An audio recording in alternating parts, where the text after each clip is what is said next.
Fiery furnace. Good. Daniel chapter 3. Start Terry leaned up and goes, "God, Mom, you got a fireman for Valentine's Day." We'll just leave that one alone. There's kids in the congregation. Oh, man. This is Herschel. Herschel has a birthday, too. When is it, Herschel? Today. Happy birthday. I'll probably ruin it. I know somebody's going to want to sing. And there's something else. You need to get ready to really go crazy, okay? Janet Hazelton found out this week she is cancer-free.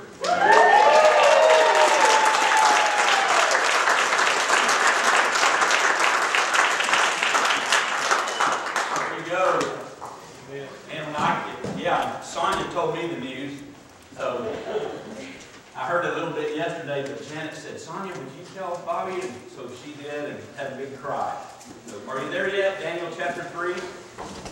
I'm going to read this fast so I can get this coat off. Daniel chapter 3.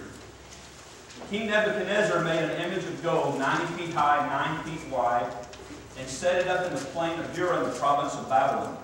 He then summoned the satraps, prefects, governors, advisors, treasurers, judges, magistrates, and all the other provincial officials to come to the dedication to the image that he set up. And so King Nebuchadnezzar set it up and they stood before it. Verse 4. Then the herald loudly proclaimed, "This is what you are commanded to do, O peoples, nations, and men of every language. As soon as you hear the sound of the horn, flute, zither, lyre, harp, pipes, and all kinds of music, you must fall down and worship the image of gold that King Nebuchadnezzar has set up. Whoever does not fall down and worship will immediately be thrown into a blazing furnace." Therefore, as soon as they heard the sound of the horn and all the other instruments, all of the peoples, nations, and men of every language fell down and worshipped the image of gold that King Nebuchadnezzar had set up. At this time, some astrologers came forward and denounced the Jews. They said to King Nebuchadnezzar, now listen to see if this doesn't sound like Eddie Haskell, okay? "O king, live forever." Yeah, whatever, okay. "You have issued a decree, O king, that everyone who hears the sound of the horn, all the instruments, must fall down and worship the image of gold, and that whoever does not fall down and worship will be thrown into a blazing furnace. But there are some Jews whom you have set over the affairs of the province of Babylon, Shadrach, Meshach, and Abednego, who pay no attention to you, O king. They neither serve your gods nor worship the image of gold you have set up." Furious with rage, Nebuchadnezzar summoned Shadrach, Meshach, and Abednego, so these men were brought before the king. And Nebuchadnezzar said, "Is it true, Shadrach, Meshach, and Abednego, that you do not serve my gods or worship the image of gold I have set up?" Now, he's going to give them another chance. "Now, when you hear the sound of the horn, flute, zither, lyre, harp, pipes, and all kinds of music, if you are ready to fall down and worship the image I made, very good. But if you do not worship it, you will be thrown immediately into a blazing furnace. Then what God will be able to rescue you from my hand?" These rest of the verses are what we're going to focus on. Shadrach, Meshach, and Abednego replied, "O Nebuchadnezzar," notice they didn't say king, "O Nebuchadnezzar, we do not need to defend ourselves before you in this matter. If we are thrown into the blazing furnace, the God we serve is able to save us from it, and he will rescue us from your hand, O king. But even if he does not, we want you to know, O king, that we will not serve your gods or worship the image of gold you have set up." Then Nebuchadnezzar was furious with Shadrach, Meshach, and Abednego, and his attitude toward them changed. He ordered the furnace heated 7 times hotter than usual, and commanded some of the strongest soldiers in his army to tie up Shadrach, Meshach, and Abednego and throw them into the blazing furnace. So these men, wearing their robes, trousers, turbans, and other clothes, were bound and thrown into the blazing furnace. The king's command was so urgent, and the furnace so hot, that the flames of the fire killed the soldiers who took up Shadrach, Meshach, and Abednego. You got to get this picture. I studied this, and the best way to describe this furnace was like, you know the things you put on your back porch, and you put a fire in the winter, you know, the basically that. And so people were dropped in from the top of the chimney. And then in a minute, Nebuchadnezzar is going to look in, and so he's looking into the side. So they were dropped in. Does that make sense? Okay. And these three men, firmly tied, fell into the furnace. And then King Nebuchadnezzar leaped to his feet in amazement and asked his advisors, "Weren't there three men that we tied up and threw into the fire?"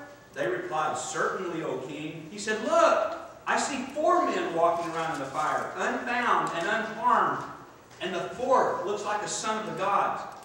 Nebuchadnezzar then approached the opening of the blazing furnace and shouted, "Shadrach, Meshach, Abednego, servants of the Most High God, come here, come here." So Shadrach, Meshach, and Abednego came out of the fire, and the satraps, prefects, governors, and royal advisors crowded around them. And they saw that the fire had not harmed their bodies, nor was a hair of their heads singed. Their robes were not scorched, and there was no smell of fire on them. I wish that were going to be true of me today. Man, this thing, Herschel. Then Nebuchadnezzar said, "Praise be to the God of Shadrach, Meshach, and Abednego, who has sent his angel and rescued his servants. They trusted in him, and they defied the king's command, and were willing to give up their lives rather than serve or worship any god except their own. Therefore I decree that the people of any nation or language who do anything against the God of Shadrach, Meshach, and Abednego be cut into pieces, and their houses be turned into piles of rubble, for no other God can save in this way." And then the king promoted Shadrach, Meshach, and Abednego in the province of Babylon.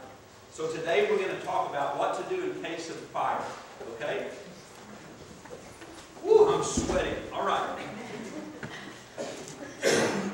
So there are going to be 6 points, all right, for you note takers. I'm not a big guy, but for those of you note takers, 6 points. The first one is you have to be aware that there will be fire. What? That sounds so silly. You have to be aware. See, we're surprised when we face stuff, and we shouldn't be. For instance, there's the fire of trials. You can just jot these down. I'm not going to read all of them, but I really want you to have the scriptures. 1 Peter chapter 1, verses 6 and 7. "In this you greatly rejoice, though now for a little while you may have had to suffer grief in all kinds of trials. These have come so that your faith, of greater worth than gold, which perishes, even though refined by fire, may be proved genuine and may result in praise, glory, and honor when Jesus Christ is revealed." 1 Peter chapter 4, verses 12 and 13. "Dear friends, do not be surprised at the painful trial you are suffering, as though something strange were happening to you. But rejoice that you participate in the sufferings of Christ, so that you may be overjoyed when his glory is revealed." James chapter 1, verses 2 through 4.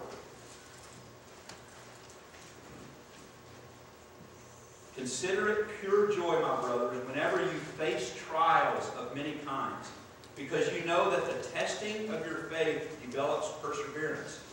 Perseverance must finish its work so that you may be mature and complete, not lacking anything."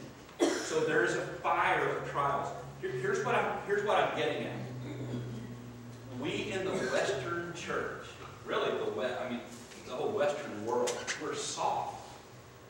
We have cozied up with this theology and this mindset that we are entitled, that we're privileged, and there is a strain of Christianity, which I love so much about it, but this is one of the things that I don't like, is that it's almost like because we love God and we're Spirit-filled and all that, that we are immune from trouble and trial. That is not true. And the trick of the enemy, and I'm not bashing that strain, what I'm bashing is that we just so easily just embrace these theologies that make us feel better, that we don't have to go through. Listen, you're going to have trouble. You're going to be tested. You're going to have trials. Life is hard.